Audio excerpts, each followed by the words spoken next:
Hello students, अस्सलाम वालेकुम। Second year pre engineering students, test के लिए एक्सरसाइज 2.1 है। टेस्ट के लिए एक्सरसाइज 2.1 है जी। टेस्ट के लिए एक्सरसाइज 2.1 है।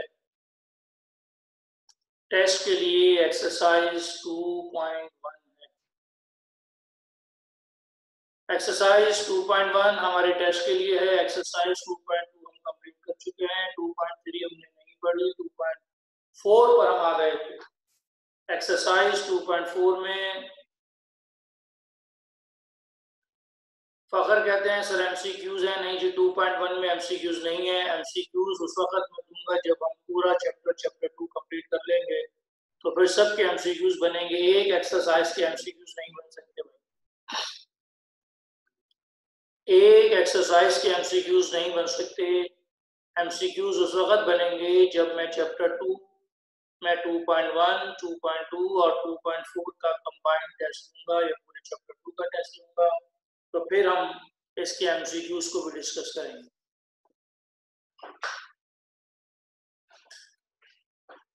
आज हम एक्सरसाइज 2.4 के सेकंड टॉपिक की तरफ जाएंगे। पहला टॉपिक 2.4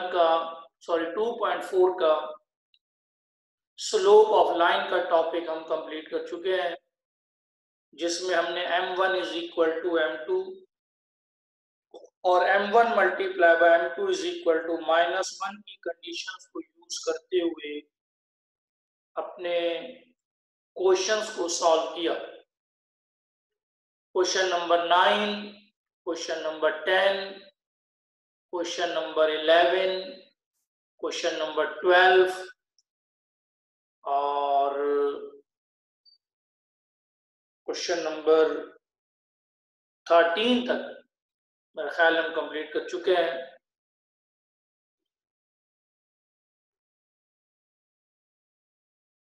नाइन, 10, 11, 12, 13 5 क्वेश्चन हमने लास्ट क्लास में सॉल्व किए थे। 2.4 के टॉपिक 1 से रिलेटेड 5 क्वेश्चन थे, जिसमें क्वेश्चन नंबर 10, 11, 12 और 13 चारों क्वेश्चन इंपॉर्टेंट थे और एक क्वेश्चन नंबर 9 जो है वो नॉन इंपॉर्टेंट है।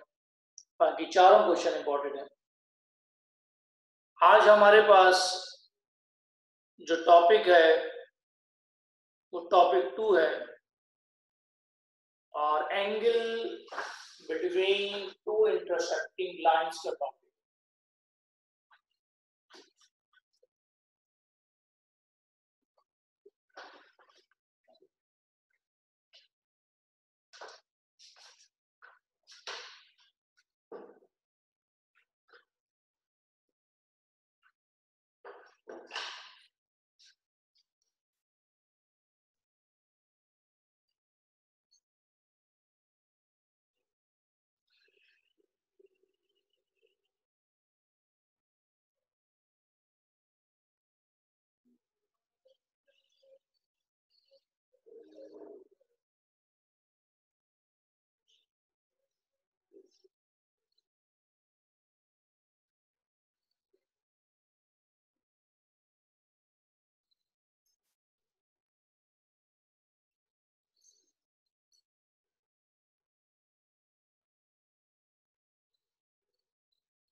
एक्सरसाइज 2.4 का topic 2 angle between two intersecting lines को हम स्टार्ट कर रहे हैं। तमाम स्टूडेंट्स स्क्रीन पर कंसंट्रेट करेंगे।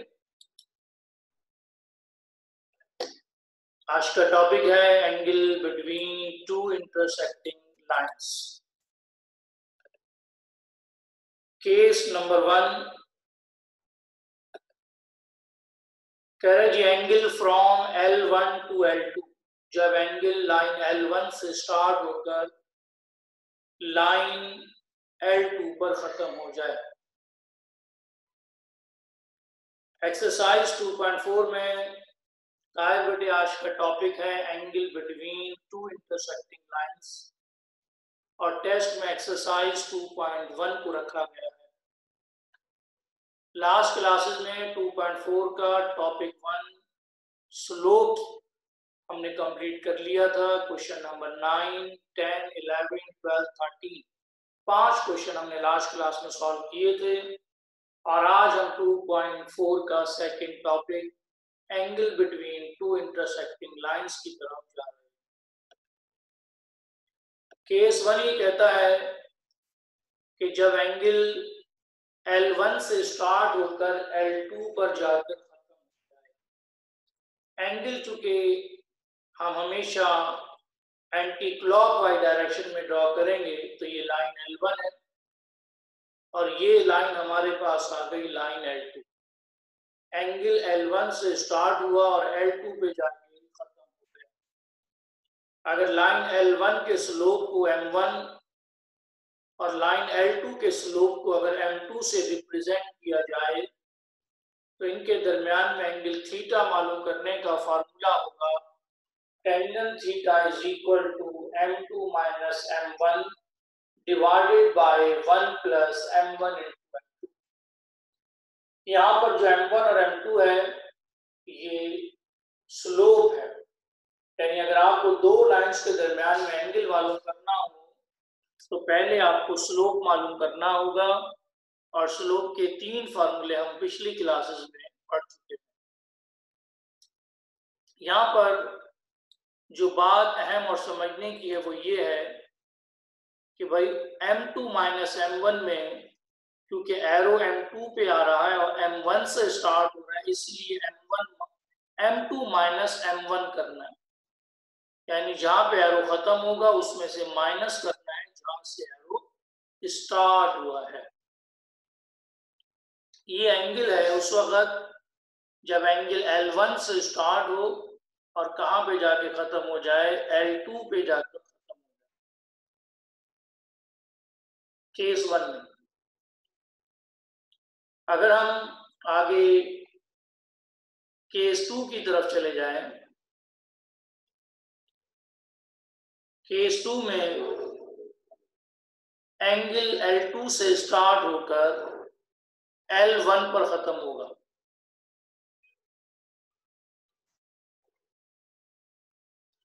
ताहिर कहते हैं कि सर पिछली स्लाइड को दोबारा से दिखा दें, तो आपके लिए पिछली स्लाइड पर से आ गई है।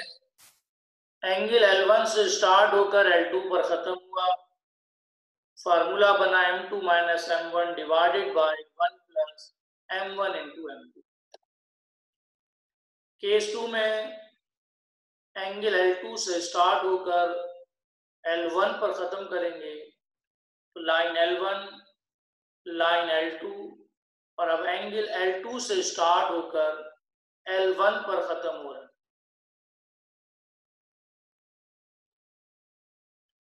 आज हमने एक्सरसाइज 2.4 में केस 2 को स्टार्ट किया है और केस 2 का जस्ट अभी हमने फार्मूला लिखा है। टेस्ट एक्सरसाइज 2.1 का है। अब लाइन L1 के स्लोप को अगर M1 और लाइन L2 के स्लोप को अगर M2 सपोज किया जाए तो अब हमारा फार्मूला बनेगा M1 minus M2 divided by 1 plus M1 into M2। M1 में से हम माइनस करेंगे, M2 को माइनस करेंगे।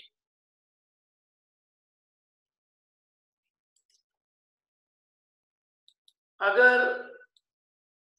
इसी बात को हम ट्राइंगल के अंदर ले जाएं तो ट्राइंगल की चूंकि 3 साइड है तो पहली साइड का स्लोप M1, दूसरी साइड का स्लोप M2 और तीसरी साइड का स्लोप M3 है।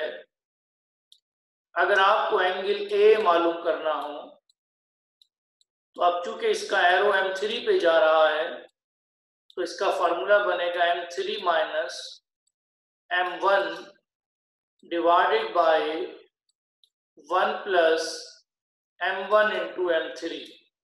1 प्लस m1 इंटू m3, ये फार्मूला बनेगा एंगल ए के लिए। टेस्ट एक्सरसाइज 2.1 का है। अगर दूसरा एंगल बी आपको मालूम करना हो तो अब इसका एरो चूंकि m1 पे आ रहा है तो फार्मूला बनेगा m1 माइनस, कहां से स्टार्ट हो रहा है, m2 से स्टार्ट हो रहा है, तो ये आ गया m2 divided by 1 plus m1 into m2, ये आपके पास आ गया।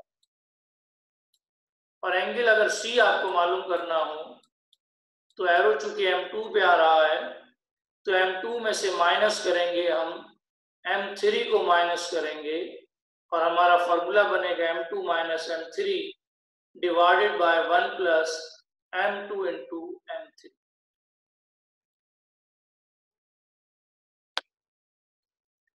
बट हम यहाँ पर जो डिस्कशन कर रहे हैं वो दो लाइंस के दरमियान में एंगल की बात कर रहे हैं।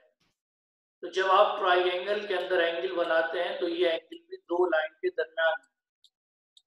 तो जब दो लाइन के दरमियान में एंगल आ जाए और इसका स्लोप अगर m3 है और इसका स्लोप m1 है तो ये फार्मूला हम यहाँ पर कैसे लगाएंगे, tangent theta is equal to, अब एरो यहाँ पर चूंकि m1 पे आ रहा है तो m1 में से माइनस कर रहे हैं m2 को, तो यहाँ पे एरो चूंकि m3 पे आ रहा है तो m3 में से माइनस करेंगे m1 को, minus m3 minus m1, m3 minus m1 होगा। आज की क्लास में हमने एक्सरसाइज 2.4 को स्टार्ट किया है। एक्सरसाइज 2.4 में आज हमारा टॉपिक है angle between two intersecting lines. Case 1 में हमने लिखा angle from L1 to L2 और केस 2 में हमने लिखा angle from L2 to L1। ये फॉर्मूला हम हर ट्राइंगल पर अप्लाई कर सकते हैं।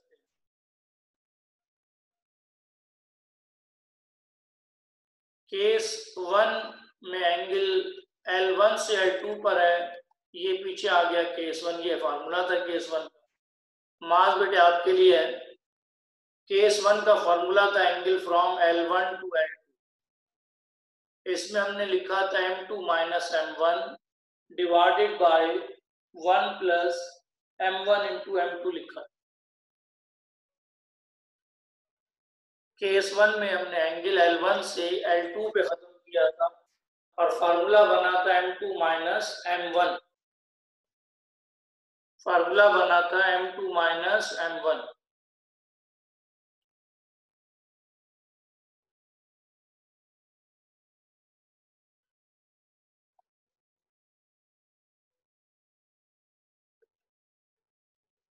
ये हमारा केस 2 था जिस पर हमारी डिस्कशन हो रही थी कि एंगल L2 से स्टार्ट होकर L1 पे खत्म हुआ। यहाँ पे एंगल L1 से स्टार्ट होकर और L2 से स्टार्ट होकर L1 पे खत्म हो रहा है, तो फार्मूला बनेगा m1 माइनस m2, क्योंकि एरो m1 पे आ रहा है और m2 से स्टार्ट हो रहा है तो m1 माइनस m2 इसे कहते हैं। मास बेटे आपके लिए m1 माइनस m2 भी। और फिर यही बात हमने एंगल के बारे में समझी थी कि ट्राइंगल के एंगल भी हम इसी तरीके से फाइंड आउट कर सकते हैं, मालूम कर सकते हैं। एरो को देखा जाता है कि एरो कहाँ पे आ रहा है, जहां पे एरो खत्म होगा उसमें से माइनस करना है जहां से एरो स्टार्ट हुआ है।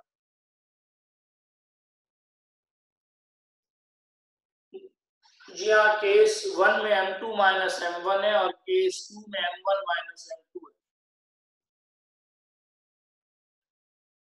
क्वेश्चन नंबर 14 हमारे पास इंपॉर्टेंट क्वेश्चन आ गया है। क्वेश्चन को तमाम स्टूडेंट्स समझ लें। कह रहे find the measure of the angle, हमें एंगल मालूम करना है फ्रॉम द लाइन, एंगल कहां से स्टार्ट हो रहा है, लाइन से स्टार्ट हो रहा है, थ्रू द पॉइंट, जिस लाइन से स्टार्ट हो रहा है वो लाइन दो पॉइंट से पास हो रही है। हमारे पास एक लाइन है जो कि दो पॉइंट से पास हो रही है, लाइन L1 का हमने इसको नाम दे दिया। इस लाइन से एक एंगल स्टार्ट हो रहा है और टू द लाइन एक और लाइन पे जाके एंगल खत्म हो रहा है और वो लाइन भी 2 पॉइंट से पास हो रही है और वो 2 पॉइंट है 1,-2 और 6,7 और ये लाइन L2 आ गई। इन दो लाइन के दरमियान में एंगल जो थीटा है इसे हमें फाइंड आउट करना है। नाउ इन solution में let L1 and L2 be the two given lines. We have to find slope of L1. अब हम लाइन L1 का स्लोप मालूम करेंगे और लाइन L1 पर चूंकि हमें 2 पॉइंट दिए गए हैं तो पहले पॉइंट को हम x1 y1 सपोज करेंगे, सेकंड पॉइंट को हम x2 और y2 सपोज करेंगे। पहला पॉइंट x1 y1 है, दूसरा पॉइंट बेटे x2 y2 है। स्लोप का फार्मूला हम पिछली क्लासेस में पढ़ चुके हैं, m is equal to y2 minus y1 divided by x2 minus x1। Values put करेंगे 3 minus 1, 4 minus minus 3 और ये बन जाएगा 2/7। तो हमारे पास पहली लाइन L1 का स्लोप m1 आ गया 2/7 आ गया। तो यहाँ तक तो मेरा ख्याल है तमाम स्टूडेंट को बात समझ में आ रही होगी, ये पूरी फार्मूलाज हैं जो पिछली क्लासेस में हम पढ़ चुके हैं। m is equal to y2 minus y1 divided by x2 minus x1। ये आ गया हमारे पास लाइन L1 का स्लोप। जब लाइन L1 का स्लोप आपके पास आ जाए हम लिखेंगे we have to find slope of L2 और अब हम लाइन L2 का स्लोप फाइंड आउट करेंगे।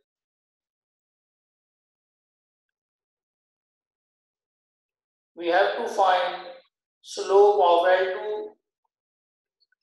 पहला point x1 y1, second point बेटे हमारे लिए बनेगा x2 y2 और formula m is equal to y2 minus y1 divided by x2 minus x1। 7 minus minus 2 ये बन जाएगा 7 plus 2 और x2 minus x1 ये बन जाएगा 6 minus 1। 7 plus 2 9 और 6 minus 1 is 5। Now m2 is 9/5।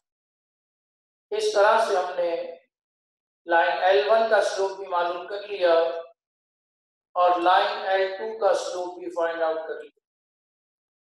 हमने दो स्लोप मालूम कर लिए हैं, एक लाइन L1 का स्लोप और एक लाइन L2 का स्लोप। अब हम अपना फॉर्मूला यूज करेंगे। एंगल L1 से स्टार्ट होकर चूंकि L2 पे खत्म हुआ है तो फार्मूला बनेगा tangent theta is equal to m2 minus m1 divided by 1 plus m1 into m2।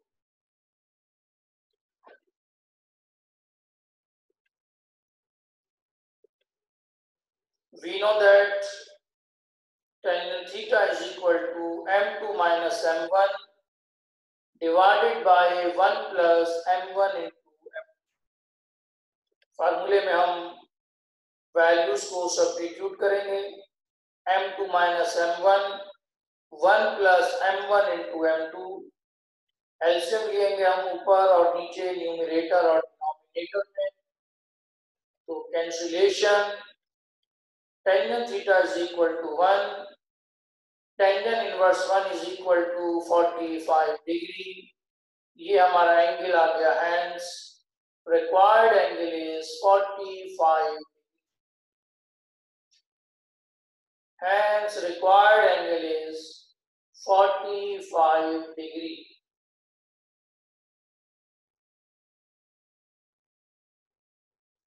Question number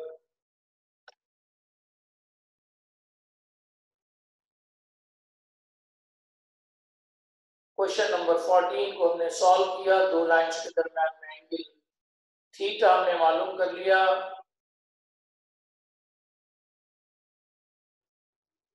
ले जी, हंजला कहते हैं कि सर फार्मूला लगाने के बाद से रिपीट कर दें। तो ये बहुत ही आसान बात, tangent theta is equal to m2 minus m1 divided by 1 plus m1 into m2, ये फार्मूला है।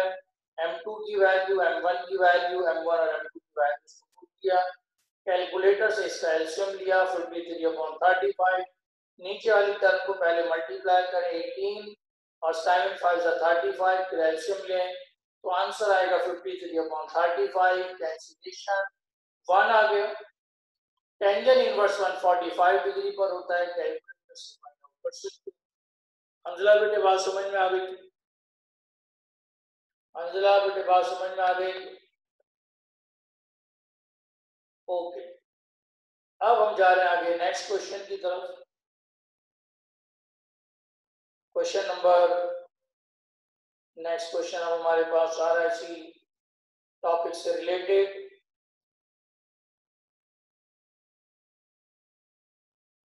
क्वेश्चन नंबर 16 पे आ रहे हैं, पहले 15 से पहले हम 16 पर हैं। बहुत ही आसान question, the measure of the angle from a line L1, कह रहे जी आपके पास एक लाइन L1 है और उसका स्लोप -1/3 इसने आपको खुद दे दिया है, यानी स्लोप मालूम करने की कोई जरूरत नहीं है क्योंकि स्लोप इसने आपको दे दिया है -1/3। To a line L2 is 135 degree, जो लाइन L2 के साथ एंगल बन रहा है वो है 135 डिग्री का। तो find the slope of the line L2, हमें लाइन L2 का स्लोप फाइंड आउट करना है।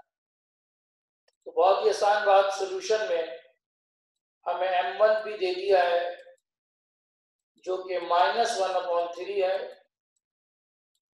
हमें थीटा दे दिया गया है जो कि 135 डिग्री है, और फिर हमें m2 यहाँ पे मालूम करना है। तो डायरेक्ट आप यहाँ पे फार्मूला अप्लाई कर इस क्वेश्चन को आप सॉल्व कर सकते हैं। तो क्वेश्चन नंबर 16 को आपके होमवर्क में छोड़ रहा हूं।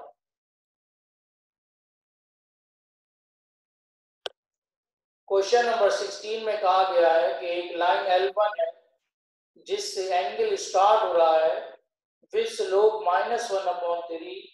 जिस लाइन से एंगल स्टार्ट हो रहा है उसका स्लोप -1/3 है। टू अ लाइन L2, वो एंगल L2 पे जाके खत्म हो जाता है, इज 135 डिग्री, वो एंगल 135 डिग्री है। Find the slope of the line L2, line L2 का स्लोप हमें m2 मालूम करना। तो m1 भी गिवन है, थीटा भी गिवन है, m2 मालूम करना है। तो डायरेक्ट फार्मूला आप अप्लाई कर इस क्वेश्चन को आप इजीली सॉल्व कर सकते हैं। Tangent theta is equal to m2 minus m1, m2 minus m1 divided by 1 plus m1 into m2।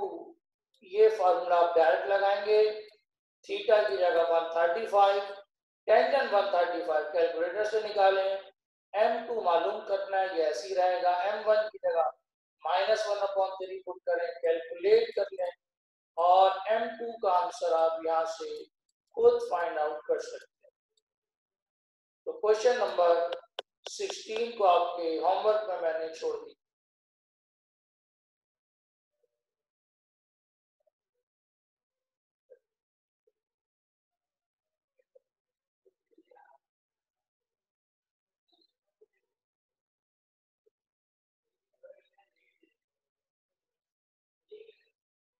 Shahzeb कहते हैं कि सर क्वेश्चन नंबर 14 से पहले जो सोल्यूशन था, क्वेश्चन तो समझ में आ गया था, नेट का प्रॉब्लम रहा। तो भाई बहुत ही आसान सी बात थी कि हमने सोल्यूशन में कुछ नहीं किया था। ये शाहजेब बेटे आपकी वजह से क्वेश्चन नंबर 14 का सोल्यूशन आपके सामने मैं डिस्प्ले कर रहा हूँ। भाई let L1 and L2 be the two given lines. पहले आपने लाइन L1 का स्लोप निकालना है m1, और फिर लाइन L2 का स्लोप निकालना है M2 और फिर फॉर्मूला अप्लाई करेंगे tangent theta is equal to M2 minus M1 divided by 1 plus M1 into M2।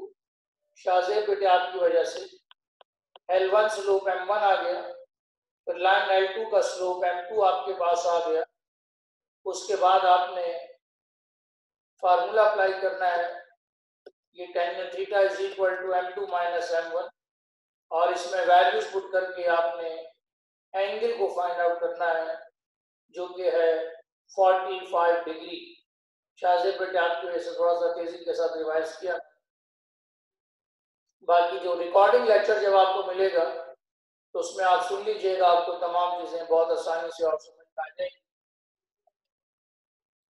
Question number 16 हमने आपके होमवर्क में रख दिया है। क्वेश्चन नंबर 16 आपके होमवर्क में है, जिसमें आपको M1 भी गिवन है, M2 भी मालूम करना है और थीटा भी गिवन है। क्वेश्चन नंबर 16 आपके होमवर्क में है, आप इसे इजीली सॉल्व कर सकते हैं। क्वेश्चन नंबर 16 को आप सॉल्व कर सकते हैं।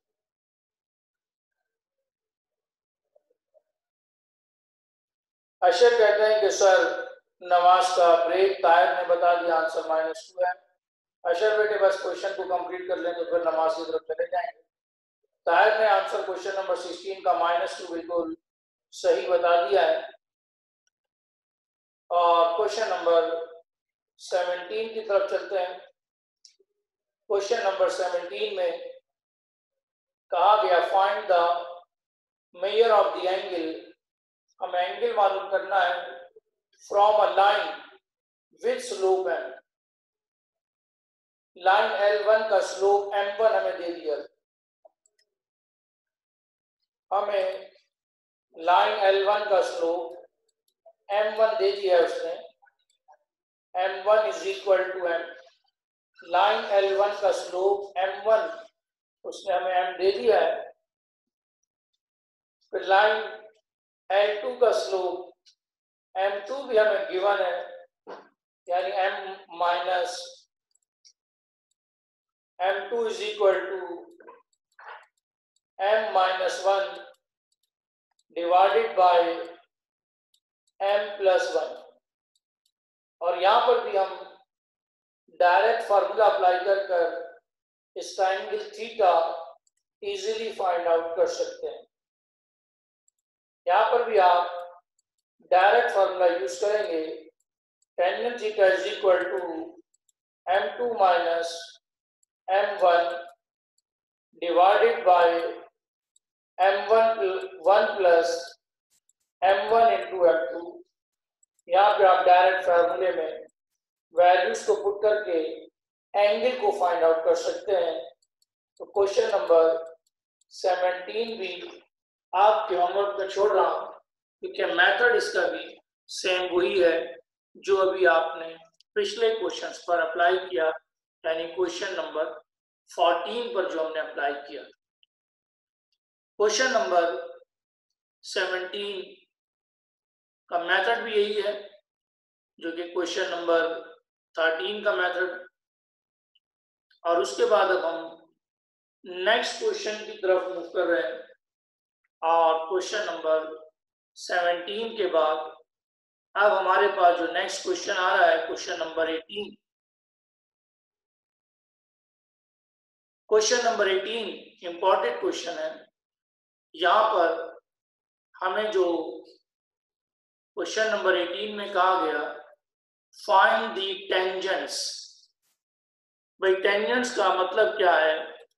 अगर आप लिखते हैं tangent theta is equal to 1 तो इसका मतलब टेंजेंट है, और जब आप theta is equal to tangent inverse 1 ले लेते हैं तो इसका मतलब एंगल होता है। अगर आप tangent theta is equal to 1 तक ही छोड़ दें तो यही आपका आंसर होगा। यहाँ तक हमें यहाँ पे जो टेंजेंट्स मालूम करने हैं वो एंगल्स के मालूम करने हैं। ट्राइंगल के अंदर जो एंगल्स हैं उनको मालूम करने हैं। तो पहला vertex A, second vertex B और थर्ड वर्टेक्स सी हमारे पास ही आ। यहां पर हम क्वेश्चन में कहा गया find the tangents. Find the tangents का मतलब यह है कि tangent theta is equal to 1 तक क्वेश्चन को छोड़ दिया जाए, उसका इनवर्स ना लिया जाए। माज और शाहजेब कहते हैं, सर दोबारा से बता दें टेंजेंट का मतलब क्या है। भाई अगर आप इनवर्स ना लें और यहाँ पर ही tangent theta is equal to 1 पर ही इसको छोड़ दें तो यही आपका आंसर होगा टेंजेंट के लिए। फाइंड द टेंजेंट का मतलब यह है कि यहां तक छोड़ दें, इनवर्स लेने की जरूरत नहीं है। तो क्वेश्चन नंबर 18 में हम पहली साइड का स्लोप m1, दूसरी साइड का स्लोप m2 और तीसरी साइड का स्लोप m3 मालूम करेंगे। सॉल्यूशन में हम सबसे पहले लिखेंगे let ABC be the given triangle, we have to find slope of AB। ये बन जाएगा x1 y1, ये बन जाएगा x2 y2 और फिर y2 minus y1 divided by x2 minus x1 का फार्मूला अप्लाई कर m1 स्लोप निकालें। फिर we have to find slope of BC x1 y1 x2 y2 और एक और स्लोप आपने m2 निकालना। फिर आप we have to find slope of AC x1 y1 x2 y2। फिर आप y2 minus y1 divided by x2 minus x1 का फार्मूला अप्लाई कर एक और स्लोप m3 मालूम करेंगे। इस तरह से आपके पास 3 स्लोप आ जाएंगे। जब 3 स्लोप आपके पास आ गए,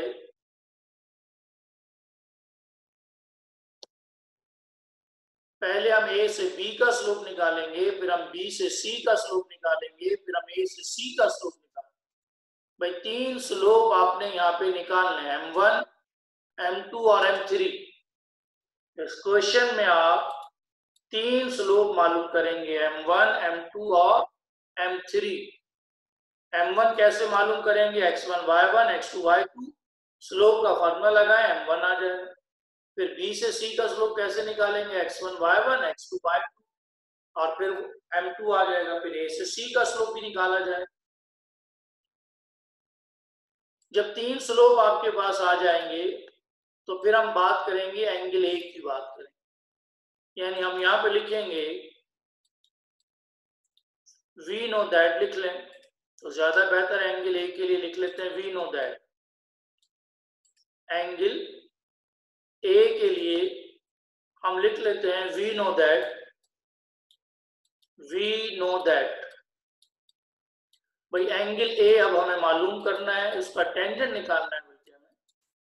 तो we know that tangent TAN tangent M measurement angle A।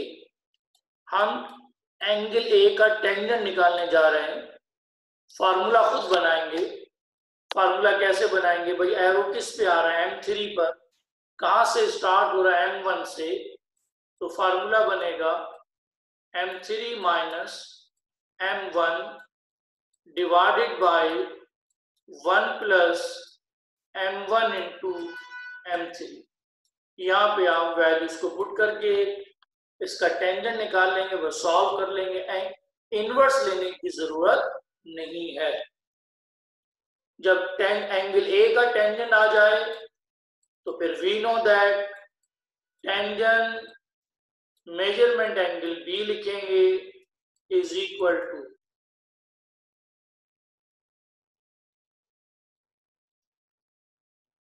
Mohammad Ali कहते हैं सर टेंजेंट भाई कुछ भी नहीं करना। इस क्वेश्चन में कहा गया है कि जो ट्राइएंगल है उसके अंदर जो एंगल है उनके टेंजेंट निकालने हैं। टेंजेंट का मतलब ये बताया था मैंने कि अगर आप अपने क्वेश्चन को tangent theta is equal to 1 पे छोड़ दें तो ये टेंजेंट है, बस इसका इनवर्स नहीं लिया जाए। खाली बेटे बात समझ में आ रही है, आपने tangent theta is equal to 1 2 3 जो भी आंसर आ जाए वहां तक छोड़ दें, आपने इसका इनवर्स नहीं लेना। आपने इसका इनवर्स नहीं लेना।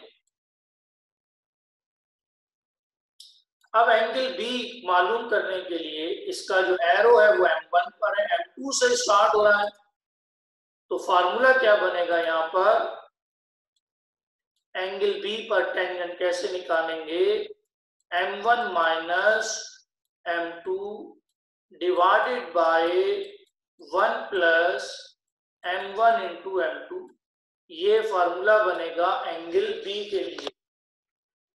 फिर हम चले जाएंगे एंगल सी का, मेजरमेंट एंगल सी का अगर आपको टेंजेंट मालूम करना है तो फार्मूला हमारा क्या बनेगा, एरो M2 पे आ रहा है तो M2 में से माइनस करेंगे M3 को और 1 प्लस M2 और M3 लिखेंगे। फाखिर कहते हैं सर एरो का कैसे पता चलता है, भाई एरो का एंटी क्लॉकवाइज डायरेक्शन से पता चलता है। इस लाइन को आप एक्सटेंड कर दें तो ये इसका एंटी क्लॉकवाइज डायरेक्शन है, इसकी एंटी क्लॉकवाइज डायरेक्शन ये बनेगी, इसलिए एरो यहाँ पर आ गया। ये एक्स एक्सिस के पैरेलल एक लाइन ड्रॉ करें और ये इसका एरो की डायरेक्शन, इस तरह से हमें एरो का पता चलता। टेंजेंट का बेजाद कहते हैं, टेंजेंट समझा दे, नेट डिस्कनेक्ट हो गया था। बेजाद बेटे कुछ नहीं करना, tangent theta is equal to 1 पर आपने क्वेश्चन को छोड़ देना है, उसका इनवर्स नहीं लेना, उसी को टेंजेंट कहते हैं, उसी को टेंजेंट कहते हैं, इनवर्स लिया नहीं जाएगा,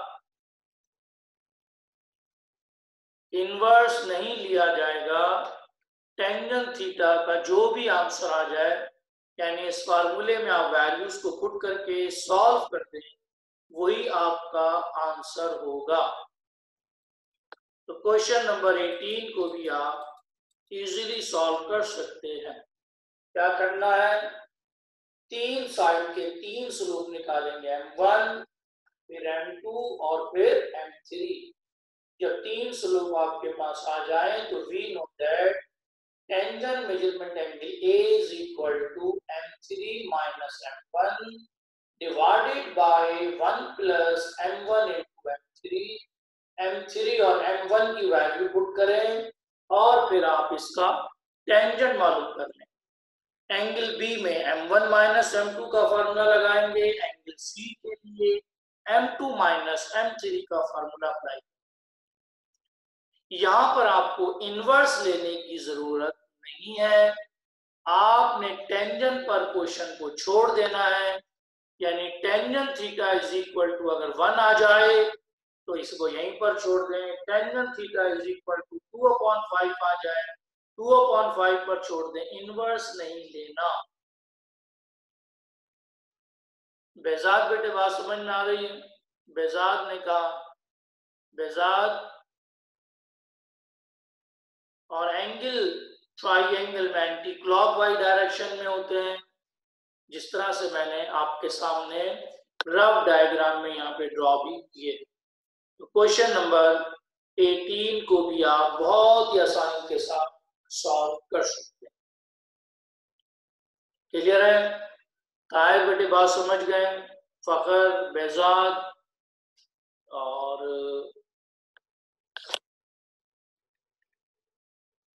शाजेब, माज, अशर, तमाम स्टूडेंट बात समझ रहे? माज, हंजला, अहमद, मोहम्मद अली, अब्दुल राफे, अशर। समीर कहते हैं कि कौन सा क्वेश्चन कंप्लीट किया है आज? आज हमने बहुत क्वेश्चन कंप्लीट किए हैं।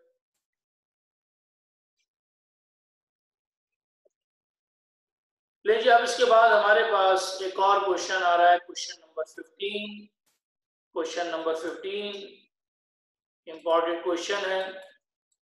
क्वेश्चन नंबर 15 पर इंपॉर्टेंट लिखेंगे। क्वेश्चन नंबर 15 में कहा गया find the measure of the angle. क्या मालूम करना है हमें? एंगल मालूम करना है from a line. From a line का मतलब क्या है कि लाइन से एंगल स्टार्ट हो रहा है। फ्रॉम अ लाइन का मतलब क्या है, लाइन से एंगल स्टार्ट हो रहा है विथ स्लोप। जिस लाइन से एंगल स्टार्ट हो रहा है विथ स्लोप -2/3, उस लाइन का स्लोप है -2/3। जिस लाइन से एंगल स्टार्ट हो रहा है उस लाइन का स्लोप है -2/3।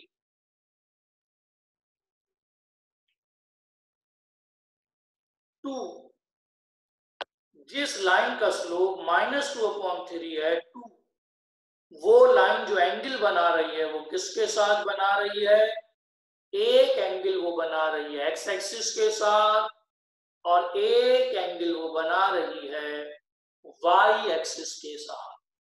यानी हमारी लाइन जिसका स्लोप -2/3 है, वो एक लाइन दो एंगल बना रही है, एक एंगल एक्स एक्सिस के साथ और एक एंगल वाई एक्सिस के साथ। मोहम्मद तला कहते हैं कि सर जरा डायग्राम से इसको बताएं कि किस तरह से बन रहे हैं। फखर कहते हैं सर डायग्राम शो करनी होती है। नहीं जी, डायग्राम बनाना जरूरी नहीं होती, आपको समझाने के लिए डायग्राम्स बनाता हूं ताकि आपका कॉन्सेप्ट क्लियर हो जाए। अब जैसे ये क्वेश्चन अगर आपके सामने लिखा हुआ है तो इससे हमें ये पता चल रहा है कि एक लाइन का स्लोप -2/3 है, बिल्कुल समझ में आ रहा है, और ये लाइन दो एंगल बना रही है।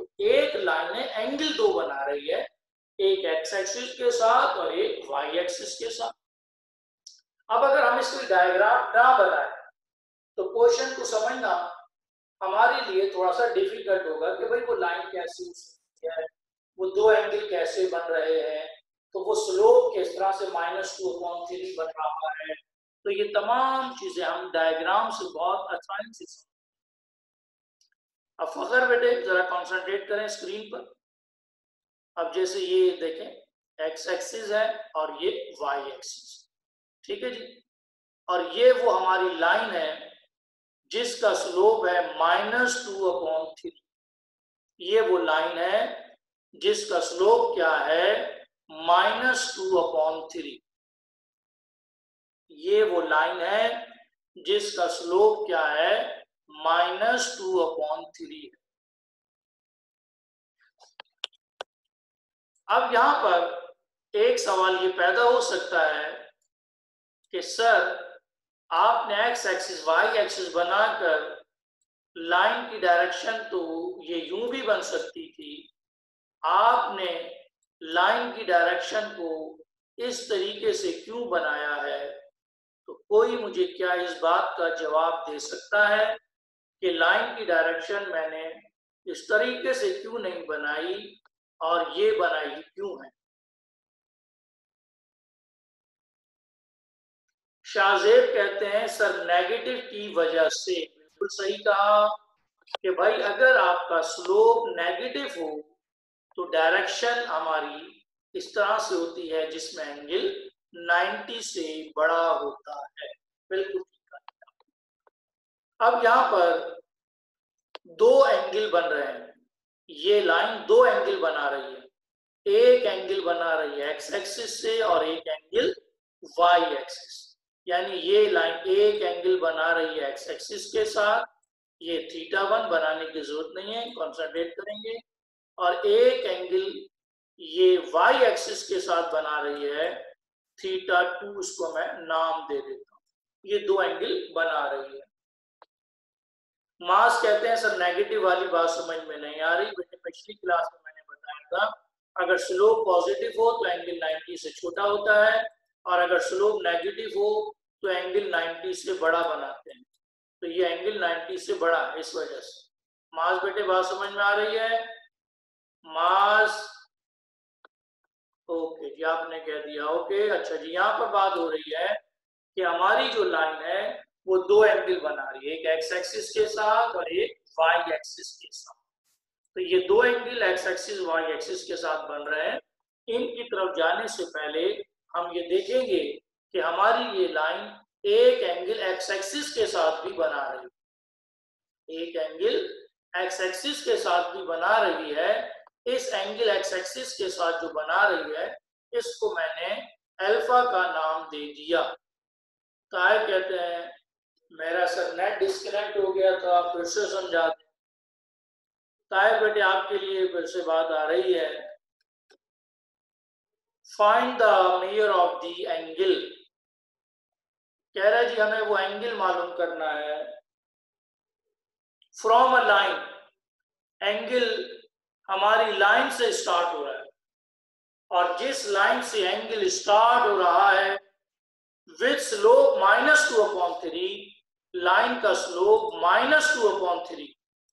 भाई मैंने पिछली क्लास में बताया था कि अगर स्लोप का आंसर पॉजिटिव हो तो एंगल 90 से छोटे होते हैं, यानी लाइन की डायरेक्शन ये होती है, यानी जब आप अपस्टीयर जा रहे हो तो स्लोप पॉजिटिव होता है। अहमद बात समझ में आ रही है? अहमद अली। और जब स्लोप नेगेटिव हो तो एंगल 90 से बड़े होते हैं। ये 90 से बड़ा एंगल है। अगर स्लोप का आंसर नेगेटिव हो तो एंगल ऑब्ट्यूज होते हैं, और अगर स्लोप का आंसर पॉजिटिव हो तो स्लोप एक्यूट होते हैं एंगल। अहमद बात समझ में आ रही है? ताहिर बेटे बात समझ में आ रही है? ताहिर खान बात समझ में आ रही है?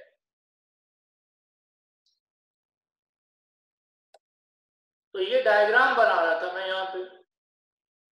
ये एक्स एक्सिस है, ये हमारा वाई एक्सिस है, और ये वो लाइन है जिसका स्लोप -2/3 दिया गया। अब ये जो लाइन है दो एंगल बना रही है। एक बना रही है एक्स एक्सिस के साथ जिसको हमने θ1 कहेंगे, और ये लाइन एक एंगल ये वाई एक्सिस के साथ भी बना रही है जिसे हम θ2 कहेंगे। दो एंगल ये हमें मालूम करना है। लेकिन इस एंगल से पहले हम ये बात समझेंगे कि ये लाइन एक एंगल और भी बन रहा है। वो बन रहा है इस लाइन का एक्स एक्सिस के साथ, जिसे मैंने अल्फा का नाम दिया है। जिसे मैंने अल्फा का नाम दिया है। और सॉल्यूशन में सबसे पहले हम इसी बात का जिक्र भी कर रहे हैं। Let alpha is the angle from positive X axis to given line. According to question हमें जो यहां पर स्लोप दिया गया है वो -2/3 स्लोप दिया गया है, और हम ये बात जानते हैं that is m is equal to -2/3। m is equal to tangent alpha is equal to -2/3। हमने पिछली क्लासेस में स्लोप का फॉर्मूला पढ़ा था, m is equal to tangent theta.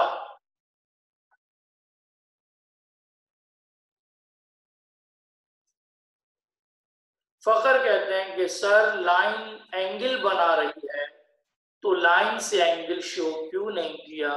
भाई वो आगे चलकर हम करेंगे। अभी हम उस बात को पहले डायग्राम में बनाया मैंने आपके सामने। आगे जैसे जैसे क्वेश्चन बढ़ता जाएगा आपकी डायग्राम चेंज होती चली जाएगी, और फिर आप साथ साथ डायग्राम को भी चेंज करते चले जाएंगे।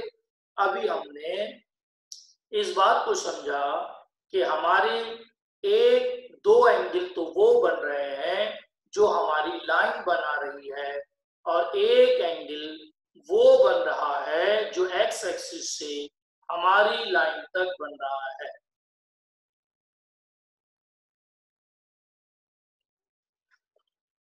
यहां पर ताहिर कहते हैं कि सर यहां पर हमने टेंजेंट अल्फा क्यों लिखा? लिखा। भाई स्लोप के फार्मूले 3 हमने पढ़े हैं। एक है m is equal to tangent theta. भाई m is equal to tangent theta कब लगाते हैं? जब हमारे पास लाइन का इंक्लिनेशन हो।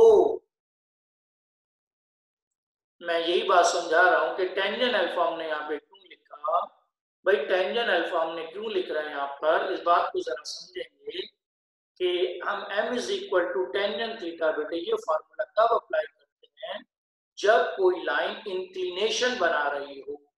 इंक्लिनेशन जिसको कहते हैं उस एंगल को कहते हैं जो एक्स एक्सिस से स्टार्ट होकर हमारी लाइन तक बनता है। तो आप देखें यहाँ पर ये एंगल एक्स एक्सिस से स्टार्ट होकर हमारी लाइन तक जा रहा है, तो ये हमारी लाइन का इंक्लिनेशन है।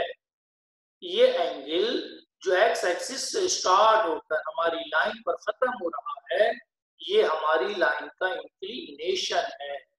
ताहिर बेटे बात समझ में आ रही है? ताहिर, समीर, फखर, अहमद बेटे बात समझे हैं कि ये जो अल्फा एंगल है ये हमारा क्या है? इंक्लिनेशन है। ये हमारा इंक्लिनेशन है।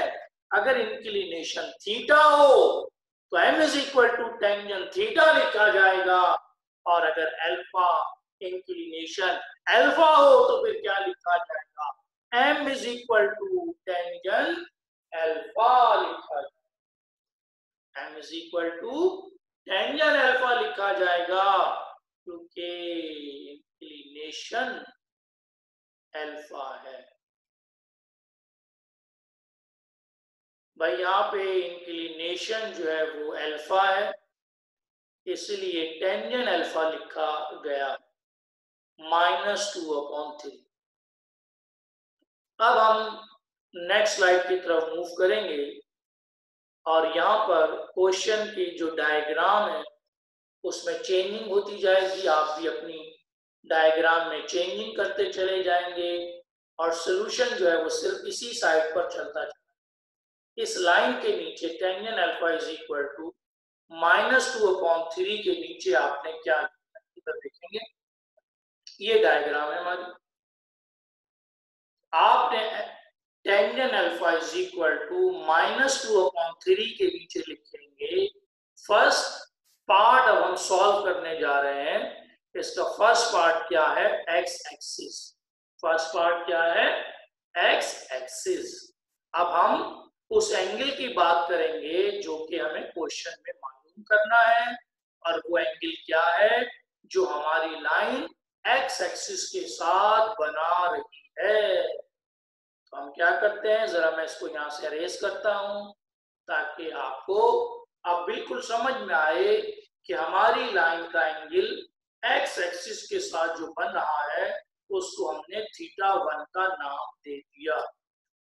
Late θ1 is the angle from given line to x axis। ये वो एंगल θ1 है जो हमें मालूम करना है, और हम ये बात जानते हैं कि ये टोटल एंगल x एक्सिस से पूरा नीचे तक अगर चला जाए तो ये एंगल बनता है 180 डिग्री। पूरा टोटल एंगल कितना बनता है? 180 डिग्री। और यहां तक जो एंगल हमने समझा था पिछली स्लाइड पर, वो एंगल हमने लिया था अल्फा। इसका मतलब ये हुआ कि अगर आप अपने एंगल अल्फा में θ1 को प्लस कर दें तो ये 180 डिग्री के इक्वल हो जाएगा। यानी 180 degree is equal to alpha plus θ1। 180 degree is equal to alpha plus θ1। 180 degree is equal to alpha plus θ1। हमें चूंकि θ1 को मालूम करना है तो हम लिख सकते हैं θ1 is equal to 180 degree minus alpha. θ1 is equal to 180 degree minus alpha. Alpha को 180 से माइनस कर दिया, θ1 हमें मालूम करना है। चूंकि ये तमाम एंगल एक्स एक्सिस से बन रहे हैं और जब कोई एंगल एक्स एक्सिस से बने तो हम वहां पर क्या करते हैं जी, applying tangent on both side, दोनों तरफ हम टेंजेंट को अप्लाई करेंगे तो हमारे पास बनेगा tangent theta 1 is equal to tangent 180 degree minus alpha. Tangent 180 degree minus alpha पर फर्स्ट ईयर मैथ में हमने formula tangent alpha minus beta का पढ़ा था।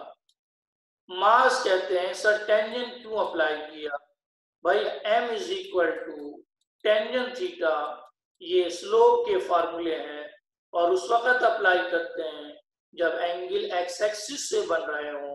तो जब हमारे पास एंगल एक्स एक्सिस से बन रहे हो तो फिर हम उसके लिए टेंजेंट को अप्लाई करते हैं। मास बटे बात समझ में आ रही है? टेंजेंट क्यों अप्लाई किया, क्योंकि एंगल एक्स एक्सिस से बन रहा है और m is equal to tangent theta ये बताता है कि आप टेंजेंट को अप्लाई करें। टेंजेंट अल्फा माइनस बीटा का जब आप फार्मूला अप्लाई करेंगे तो आपके पास आंसर आएगा माइनस टेंजेंट अल्फा। आप डायरेक्ट लिख सकते हैं माइनस टेंजेंट अल्फा। पिछली स्लाइड में टेंजेंट अल्फा की जो वैल्यू हमने निकाली थी वो -2/3 थी। -2/3 को पुट कर दिया, minus minus plus, theta 1 is equal to tangent inverse 2/3। अगर आप चाहें तो कैलकुलेटर से सॉल्व कर सककर पॉइंट में अपना आंसर निकाल सकते हैं, यहीं पर भी छोड़ दें तो आपका आंसर सही है।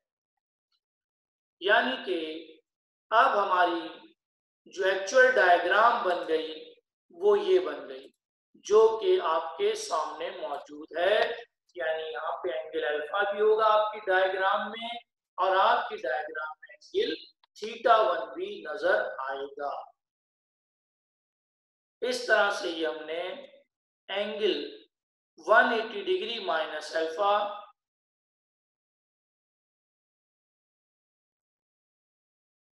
हाँ जी बिल्कुल सही कहा आपने। मोहम्मद अली कहते हैं 180 डिग्री माइनस अल्फा, ये क्वेश्चन नंबर 1 बनेगा। जी हाँ जी, ये क्वेश्चन नंबर 1 है। ये इसलिए फर्स्ट पार्ट यहाँ पर हमने लिखा है इसका, एक्स एक्सिस को हमने सॉल्व किया। अब हम आगे जा रहे हैं इसके सेकंड पार्ट की तरफ। आप इसी के नीचे सेकंड पार्ट को कंटिन्यू करेंगे।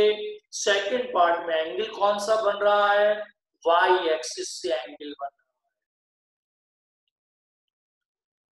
यहां तक हमारी बात हो चुकी है। वाई एक्सिस से एंगल बनाने के लिए तो ये जो अल्फा एंगल है इसको भी मैं यहां से अरेज कर रहा हूं और थीटा जो 1 एंगल है इसको भी मैंने यहां से अरेज कर दिया ताकि आपको बात समझ में आ जाए। मोहम्मद अली कहते हैं पिछली स्लाइड दिखा दें। सर ये पिछली स्लाइड मोहम्मद अली आपकी दोबारा आ गई है, तेजी के साथ कंप्लीट कर लें।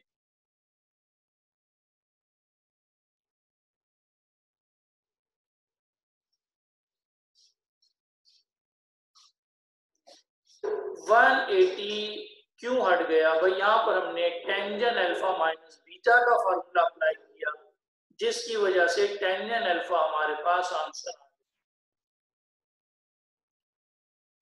एक्सरसाइज 2.1 हमारे टेस्ट में शामिल है भाई।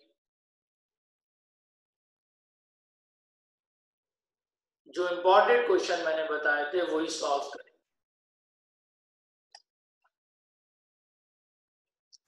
सेकंड पार्ट में अब हमारा एंगल वाई एक्सिस से बन रहा है। ये मैं अरेज करता हूं सिर्फ आपको समझाने के लिए, आपने अरेज नहीं करना इनको भाई, समझाने के लिए मैं अरेज करता हूं कि एंगल वाई एक्सिस के साथ आपको वाजे तौर पे नजर आ जाए।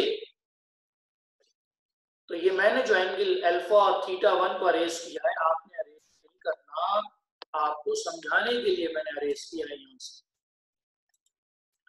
अब पूरा एंगल जो एक्स एक्सिस से नीचे तक बनेगा वो 180 नहीं होगा भाई, अब ये होगा 270 डिग्री। तो अकॉर्डिंग टू डायग्राम अब हमारा बनेगा, क्योंकि एंगल अल्फा जो है, अब अगर हम एंगल अल्फा में थीटा 2 को ऐड करें तो एंगल 270 डिग्री पर चला जाए। तो 270 डिग्री माइनस अल्फा, दोनों तरफ टेंजेंट को अप्लाई करेंगे, टेंजेंट अल्फा माइनस बीटा का फार्मूला अप्लाई करेंगे, कॉट अल्फा बन जाएगा। कॉट अल्फा को हम 1 अपॉन टेंजेंट अल्फा लिख सकते हैं। टेंजेंट अल्फा की वैल्यू -2/3 है, और रेसिप्रोकल किया -3/2, तो theta 2 is equal to tangent inverse -3/2।